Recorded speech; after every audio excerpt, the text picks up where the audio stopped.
gouvernement entende qu'il n'y a pas que les grandes métropoles qui sont en colère. Les territoires ruraux souffrent également du mépris de l'oligarchie dirigeante. Au-delà du combat contre la réforme des retraites qui nous réunit enfin, c'est bien tout un choix de société que nous rejetons aujourd'hui. Faire payer encore et toujours aux plus faibles les effets de cette pseudo-crise. Pseudo, car quand une crise dure depuis 40 ans, c'est plus une crise mais bien un système. En 2021, les richesses créées en France ont dépassé les 2000 milliards d'euros. Et dans le même temps, les dividendes versés aux actionnaires ont atteint un niveau record de près de 70 milliards, dont 57 milliards pour les seules entreprises du CAC 40. Qui ici peut imaginer ce que représente un milliard? Alors, elle va mal la France? Celle du bas peuple, des sans-dents, de ceux qui ne sont rien, la nôtre? Celle des ouvriers, des commerçants, des artisans, des paysans, des fonctionnaires? Oui, cette France-là va mal, pendant que la France d'en haut se gave et s'enrichit toujours plus. Aujourd'hui, il est temps, tous ensemble, de dire stop. L'argent pour le progrès social, pour la dignité, existe. Et il n'est même pas magique. Égalité salariale femmes-hommes, cotisation sur l'ensemble des revenus, augmentation des salaires généralisés, arrêt des subventions aux grands groupes sans contrepartie ni contrôle, lutte contre la vraie fraude, celle aux cotisations sociales des grands groupes et l'évasion fiscale estimée à 5 milliards. Il est là l'argent qui soi-disant manquera au financement de nos retraites.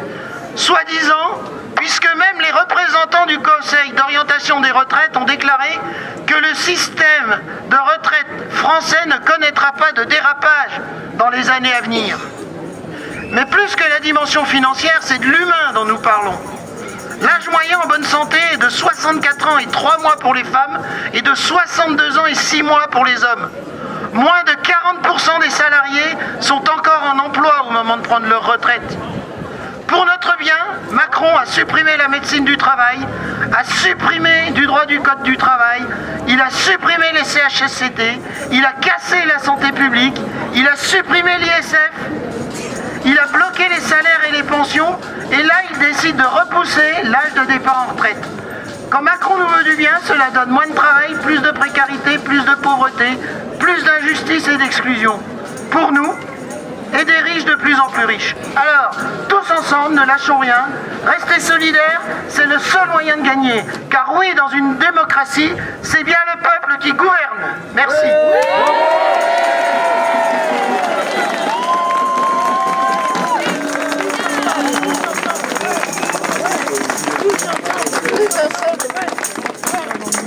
Merci à tous pour votre présence aussi nombreuse ce matin à Vallon, qui était plutôt inespéré, mais qui est vraiment encourageant. Face au concours de formules extravagantes dans lequel s'est lancé depuis plusieurs jours le gouvernement pour promettre peste, ruine et toilettes bouchées à qui sera si mauvais citoyen qu'il ose penser le mot grève, il en est une qui, plus que les autres, devrait nous interpeller. On la doit à monsieur le ministre délégué chargé du renouveau démocratique, porte-parole du gouvernement, le bien nommé Véran. Un brave médecin isérois qui trouvait il y a quelques années qu'une réforme des retraites serait bien injuste. Celui-ci a déclaré ce lundi qu'appeler à tout bloquer est une remise en question de la légitimité de nos institutions. La légitimité de nos institutions. On ne peut s'empêcher de se demander de quel régime politique notre brave médecin isérois se croit le porte-parole. Un régime dont les institutions seraient mises en péril par l'expression citoyenne qu'un désaccord ne s'appelle pas république, il s'appelle dictature. Quant à la République, si toutefois c'est à elle que faisait référence M. Véran, qu'il se rassure, elle garantit, en vertu du principe à valeur constitutionnelle porté par l'article 7 de la Constitution de 46, attaché au préambule de la Constitution de 58, le droit de grève.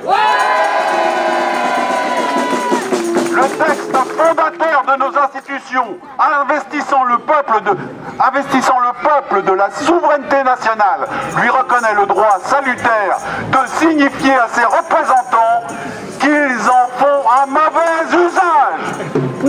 La grève, monsieur le porte-parole du gouvernement, ne menace donc pas la République. La grève, monsieur le porte-parole du gouvernement, c'est la défense par les citoyens le plus soucieux que vous, des institutions républicaines, de la chose publique face à ceux qui voudraient la privatiser. La grève, monsieur le porte-parole du gouvernement, c'est le peuple qui vous dit merde et ne se rend pas.